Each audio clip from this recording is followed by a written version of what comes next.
안녕하세요. 저는 40대 초반의 여자입니다. 아직 초등학교에 입학하지 않은 딸아이 둘을 키우고 있고 거기에 더불어 능력이 없어서 저에게 빈대부터 사는 남편까지 키우느라 남들에게 애셋 엄마라고 말하고 다니기도 하는 저랍니다. 참 씁쓸하죠.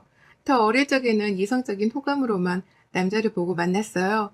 제가 인터넷 쇼핑몰이긴 하지만 수입이 꽤 짭짤한 사업도 잘하고 있었고 부모님께 물려받은 땅 몇 평에 재산도 좀 있었는지라 돈 많은 남자에겐 관심이 없었거든요. 제가 능력이 좋으니 남자는 나보다 능력이 좀 떨어지더라도 괜찮다 싶었던 겁니다. 그래서 다른 것도 아닌 결혼을 하려는 남자를 볼 때에도 남자의 성품이나 가치관 같은 걸 더 많이 따지고 들기도 전에 외모만 보고 결혼했어요. 제가 이성적으로 호감을 느끼는 타입의 남자였던 남편은 그런 제 기준에 딱 떨어지는 남자였고요. 그렇게 결혼을 해서 지금껏 딸 둘을 낳고 살고 있었답니다. 결혼해보신 분들은 다 아시겠지만 이게 참 만만한 게 절대 아니잖아요. 저는 특히나 힘들고 지쳐 죽겠는 생활을 반복해왔어요. 쇼핑몰 일이라는 게 낮밤이 따로 존재하는 것도 아니어서 대다수의 시간을 일에 할애하며 살았던 저였습니다. 다만 그렇게 살아도 괜찮다 생각을 했어요. 밖에서 돈을 잘 벌어오지 못하는 남편을 대신해서 제가 집안의 가장 역할을 해야 한다 여겼으니까요. 저희 남편은 소위 말하는 백수였습니다. 자기 말로는 프리랜서라고 하는데요. 사실상 1년 중에 일하는 날이 한 달도 채 되지를 않는 무직에 가까운 사람이었죠. 디자인 관련 일을 하고 있고 쇼핑몰 일을 하는 제가 봐도 능력이 있어 보이는 사람이었는데요. 이상하리만큼 결혼하고서 일을 하려 하질 않더라고요. 일을 좀 해볼 때가 되지 않았냐고 물으면 백수인 자기한테 일을 하라 마라 말하는 것 자체가 남편을 무시하는 거라면서 갑자기 생색을 내기도 했답니다. 그냥 묵묵히 기다려주는 것이 아내가 해야 할 일이라는 아주 참 가부장적인 소리를 해가며 팔자 좋은 백수 생활을 이어갔죠. 여러 번 이런 식의 서로 목적이 다른 대화가 반복이 되다 보니 저도 넌덜머리가 나더라고요. 그래서 더 일에 매진을 했습니다. 남편에게 일을 하러 나가달라고 사정했다가 기분 나쁘던 욕을 들어먹노니 차라리 그 시간에 제가 제 쇼핑몰에서 물건 하나라도 더 팔아 돈을 버는 게 낫겠다 싶었던 거죠. 이렇게 전 남편을 대신해서 저희 집에 들어가는 생활비까지 혼자서 충당을 했어요. 아이를 낳고 나서도 이런 패턴은 반복이 되었지만 남편을 뜯어고쳐야겠다는 생각은 진작에 포기를 했었답니다. 그렇다 보니 저는 더 돕기를 문제로 일을 했고 아이를 생각해서라도 더 잘 돼야겠다는 생각에 돈 버는 생각만 하고 살았던 것 같아요. 부모님이 물려주신 재산은 혹시 모를 상황에 대비해서 저희 아이들 몫이라며 그대로 통장에 남겨뒀고요. 제가 쇼핑몰 일을 내 모은 돈으로 집 크기를 점차 늘려서는 지금 현재 살고 있는 한강변 아파트로 이사까지 올 수 있었네요. 명의는 당연히 아파트를 사는 데 값을 모두 지불한 제 명의로 된 아파트였습니다. 남편을 찍소리 안 하고 좋다며 따라 이사를 들어왔고 여전히 일을 포기하는 건지 디자인 쪽으로는 전혀 일자리를 알아보지도 않고 있어요. 그 바람에 제가 제 쇼핑몰에서 포장 알바라도 시키기 시작한 지가 몇 년쯤 되었고요. 이렇게 사는 게 참 자존심도 많이 상했고 나이 들면 들수록 후회가 막심했습니다. 왜 이런 놈을 만나서 생고생을 하나 싶은 생각을 지울 수가 없었죠. 하지만 그 누구도 탓을 할 수가 없었어요. 결혼할 적에 다시 한번 생각해보고 하라던 부모님의 반대도 제 고집으로 꺾었었고 주변 사람들이 잘 안 어울린다고 할 적에도 제가 그냥 나 좋아서 하는 결혼이니 감나라 배나라 하지 말라고 으름장을 놓았었거든요. 주변 사람 말 따위는 듣지도 않고 결혼을 감행한 제 탓도 분명 크다 싶었습니다. 그러니 누구 탓을 하겠어요? 그냥 내 실수니까 내가 해결을 하며 살아야겠다는 생각을 할 수밖에요. 그래서 남들에겐 가장 가까이에 있는 저희 가족들에게조차 저는 남편이 백수로 산 지가 오래되었단 말을 한마디도 못하고 살았어요. 그저 부부가 같이 으쌰으쌰해서 잘 살고 있다는 모습만 보이겠다며 연기를 하며 살았었는데요. 도대체가 연기도 한계가 있어서 더는 못하겠더라고요. 특히나 시어머니의 입에서 나오는 말들을 들을 때면 말이죠. 저희 어머님 며느리 하나를 잘 봤다고 여기저기 자랑이랑 자랑은 그렇게 늘어놓고 다니시는 분이셨습니다. 그럴 법도 했죠. 능력이 없어서 용돈 한 번 턱하니 주지 못하는 아들이 걱정스러웠는데 돈 많은 며느리가 생겨서 용돈도 대신 주니까 말입니다. 백수나 다름없는 아들을 먹여 살려주는 걸로도 모자라 한강이 보이는 아파트까지 턱하니 사서는 이사를 들어갔으니 시어머니 입장에서는 아들이 결혼을 하며 횡재를 했다 싶으셨겠죠. 하지만 그렇다 해서 어머님이 저를 굉장히 아끼신다거나 어려워하시는 건 또 결코 아니었어요. 며느리가 돈을 가져다 주며 고마워라 엎드려 절을 해서도 모자랄 판국일 텐데 저희 어머님은 그 와중에 자기 자존심과 명예를 챙기려 하시더라고요.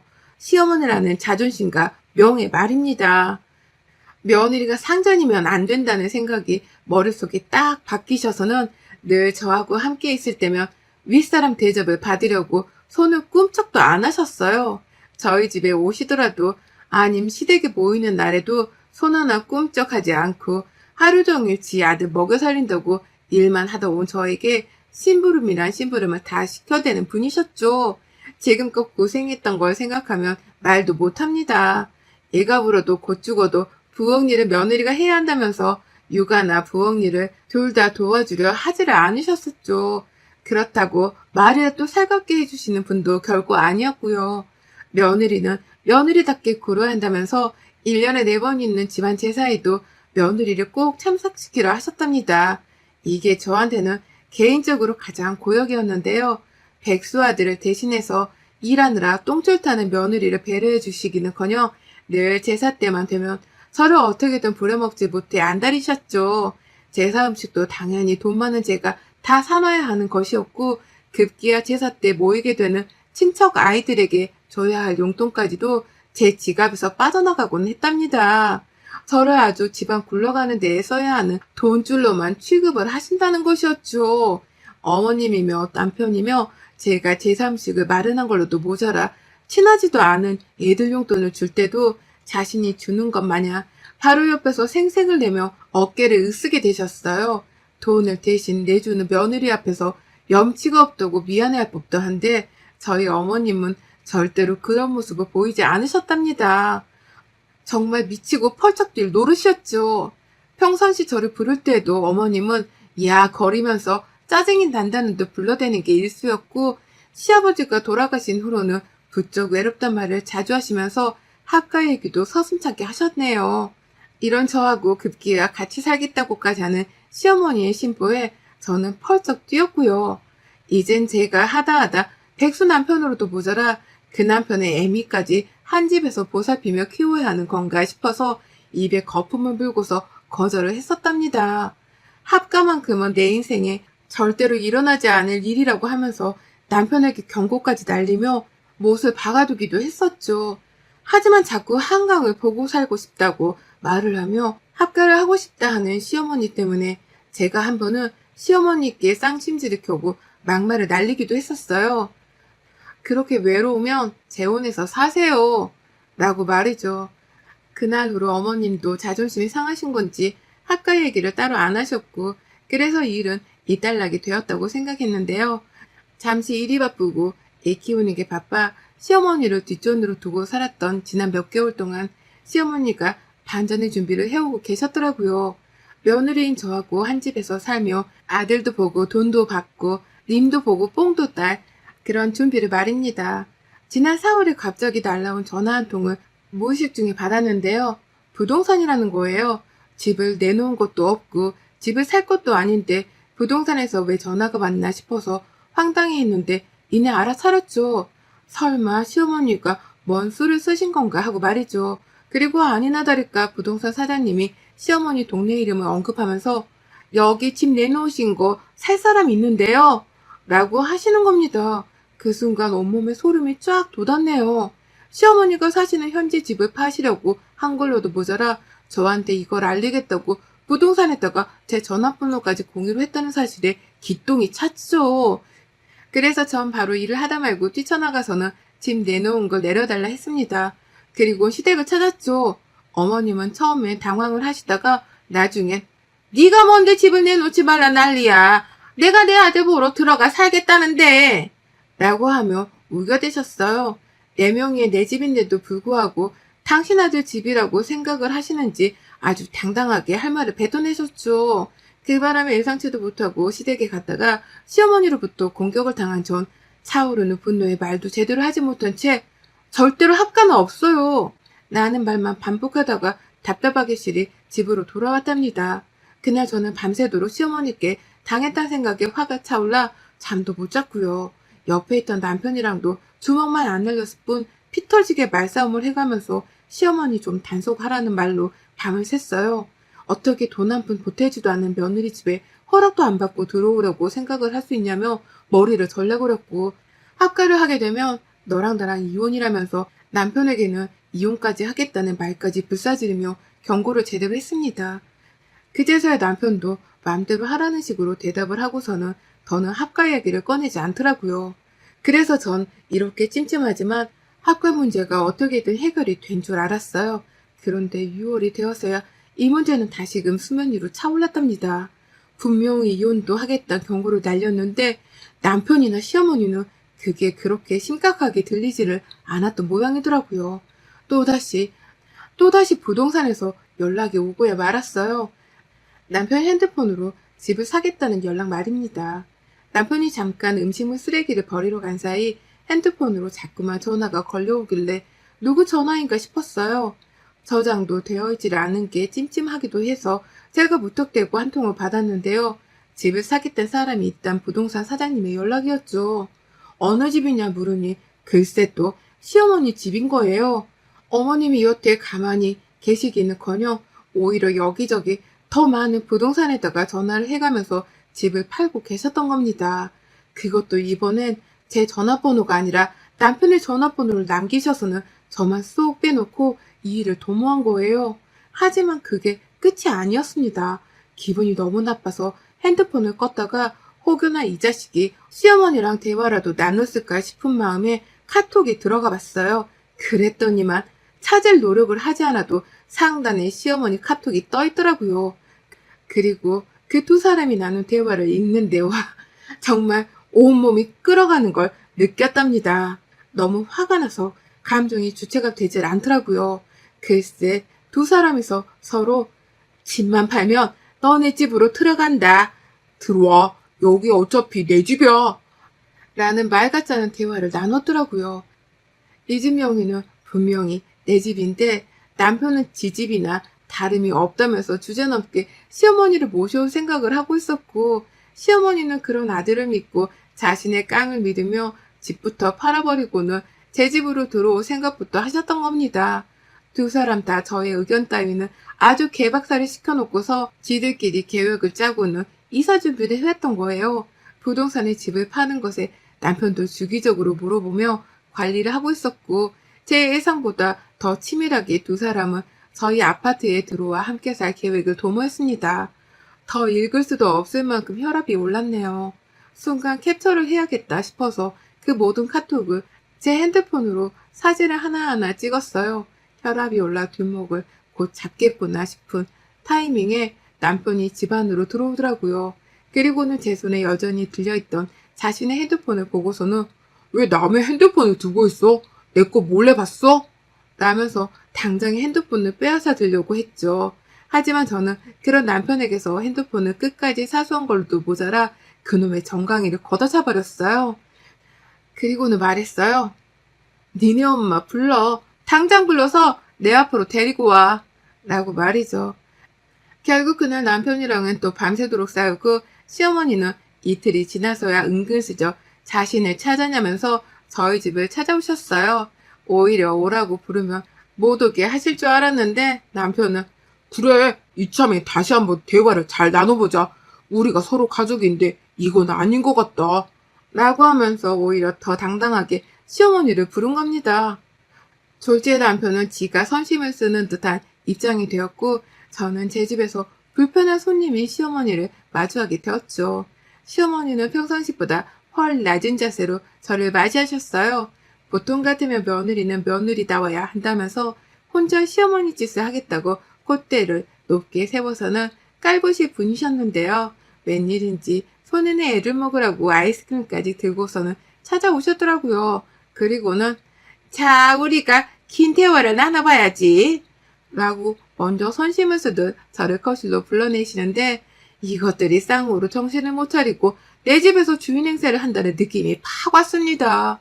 그래서 가만히 있을 수가 없었어요. 저도 모르게 정신 차려 이것들아. 여기가 내 집인데 어디다 대고 오라 마라 주인 행세야? 라는 비명을 질러버렸죠. 집이 떠나갈 때 말이죠. 그러자 저를 부르던 시어머니는 웃음기를 잃으셨고요. 남편이 당황해서 왜 소리를 지르냐 하는데 그제서야 시어머니가 다시 불 붙은 듯 혼을 내시더라고요.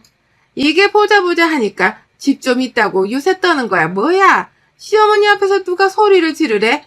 네가 이런 식으로 나오니까 내가 가만히 있을 수가 없는 거잖아. 네가 자꾸 집 있는 유세를 떨어대니까 내가 내 아들 길을 살리기 위해서라도 네 콧대를 꺾어놔야 하는 거잖아. 쟤 저럴 줄 알았어. 남편 알기를 우습게 한다고 내가 몇 번이나 말했잖냐. 당장 니들 이 집 명의 공동명의로 바꿔놔라. 당장 변호사를 부르던 법원으로 쳐들어가던 해서 명의를 바꿔놓으라고. 네 명의 말고 네 남편이랑 같이 하는 공동명의로 바꿔. 라고 하셨죠. 내 집에서 내가 내 집이라고 유세를 떠는 게 뭐 그리 잘못인 건지 남편한테 제가 집 가진 걸로 남편을 우습게 여기면서까지 유세를 떠는 중이라고 대놓고 이간질을 하는 시어머니의 말씀에 뒷목이 땡겼어요. 근데 남편은 그런 시어머니를 진정시키기는커녕 그 와중에 시어머니를 거들면서 감히 명의를 공동명의로 바꾸자는 소리를 뱉어내더라고요. 그래, 우리 그냥 가진 집은 공동명의로 해놓자. 안 그럼 나는 평생 이렇게 집 못 가진 채로 자존심이 상할 거고 우리 엄마가 합가하러 들어오시고 나서는 이런 마찰이 더 자주 생길 거 아니야. 라고 하면서 말이죠. 합가는 꿈도 꾸지 말아야 할 놈이 합가를 하게 되었다는 듯이 말을 하는데 와 정말 뭐 이런 까마귀들이 다 있나 싶었습니다. 제 말을 귀등으로도 듣지 않고서 지들끼리 하고 싶은 걸 다 해가면서 저를 농락하는 걸 더 이상을 봐줄 수가 없었죠. 그래서 저 시어머니가 돈을 시퍼렇게 들고 보는 앞에서 알겠다고 했습니다. 합가고 뭐고 다 뜻대로 해드릴 테니까 내일 날 밝으면 자세히 얘기하자는 발로 상황을 종료시켰어요. 예상치도 못한 저의 대답에 당황한 남편과 시어머니는 잠시 혼란스러워하셨으나 제가 언제 또 말을 바꿀지 모른다 싶었는지 그래 그럼 내일 다시 이 문제에 대해서는 얘기를 나누자 라고 하면서 즐거워라 마무리를 지으시더라고요. 그리고는 어머님이 집을 나가셨죠. 그리고 전 그날 밤 남편과 남아 끝장을 봤습니다. 변호사한테 전화를 걸어 도움을 요청했거든요. 집을 멋대로 팔아서는 내 집에 들어오겠다고 하는 시어머니의 말씀. 그런 와중에 뒷전에 서서 모른 척하고 있다가 은근슬쩍 합가를 강요하던 걸로도 모자라 합가 도모를 하고 있던 남편. 이놈들의 태도가 하나도 수상쩍고 꺼림칙해서 제가 남편 핸드폰 내역을 본 다음날 아침 바로 이혼 전문 변호사를 찾았습니다. 변호사를 찾아가서 재산분할 상담도 받고 시어머니를 고소할 수 있는 방법은 없나 따져도 보고 정말 별짓을 다 했죠. 그러고 나서 답변을 들었어요. 남편이랑 같이 산 세월이 10년이 넘었기 때문에 재산분할은 있을 수 있겠으나 저희 친정에서 제가 물려받은 유산은 재산분할에 해당되지 않을 뿐더러 그간 백수여서 생활비 한 푼 보태지 않은 걸로도 모자라 결혼 파탄의 책임이 있으면 위자료를 받을 수 있다더라고요. 부부간 부양의 의무를 지키지 않으려 해왔던 것도 이혼 사유가 충분히 된다면 말이죠. 거기에 가사나 육아도 떠맡지 않고 산 것이 증명이 되면 재산 분할을 7대3으로 낮출 수도 있다고 하는데 그 말에 이혼을 해야겠다 싶더라고요. 3인의 재산을 나눠줘야 한다는 것이 뼈저리게 아까워 죽을 맛이었지만 앞으로 저는 사업하며 벌 돈이 훨 많고 남편이랑은 이혼을 빨리 하면 할수록 좋겠다 싶었습니다. 어차피 돈 한 푼 없고 직장도 없고 집조차도 없는 놈인데 위자료를 받아봤자 얼마 못 가. 또 거지꼴을 면치 못할 거란 확신이 들었던 거죠. 그래서 전 애들 아빠라며 봐주고 어루달래주며 지금껏 끌어온 것을 확 놓아버리기로 했어요. 그리고는 남편이 시어머니라 그 난리를 쳐가면서 내 집에 붙어있으려고 할 때 바로 변호사님께 호출을 했죠. 그 사이 저는 변호사님께 들었던 법률 내용까지 다 읊어가면서 남편에게 이혼을 하겠다는 소장을 건넸습니다. 저 혼자서 소송을 준비하며 조용히 하고 있었는데 이왕 이렇게 된 이상 다 떠벌리고서 당장이라도 내 집에서 남편까지 쫓아내야겠다 싶었던 거죠. 가사에 보탬도 안 되고 부부끼리 서로 부양하겠다는 책임감조차 없는 놈이 한강변 아파트에 살며 출세했다는 말을 얼마나 고소하게 던져냈는지 몰라요. 그러니 남편은 이게 진짜로 이혼하려는지 아닌지 떠보겠다며 못 나간다고 버티려고만 했는데요.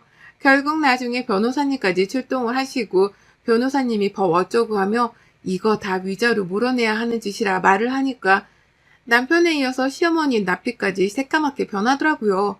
그리고 전 정신이 빠지려고 하는 두 사람을 보며 재산 분할도 해줄 거야. 근데 내가 무슨 일이 있어도 니들이 내 가정을 위태롭게 만들고 피해를 더 줬다는 걸 증명해서는 최소한으로 분할해 줄 거고 그에 더불어 지금껏 내 속 뒤집어 놓은 위자료까지 탈탈 털어서는 거짓걸로 만들어 쫓아내 줄 거니까 각오해? 라고 으름장을 놓았어요. 그리고 시어머니가 보시는 앞에서 남편의 멱살을 잡고 내 집에서 쫓아냈죠. 그러자 시어머니 버티려고 하다가 혼자서는 안 되겠던지 쫓겨나는 남편의 이름을 위태롭게 부르며 따라 나가셨습니다. 그리곤 그렇게 두 사람은 그제서야 내 집에서 모두 다 나가버렸네요. 밖에서 소란 피우면 경찰도 부르겠다는 소리를 하니 시어머니는 안 되겠다 싶었는지 남편을 데리고 본인 집으로 돌아가셨어요.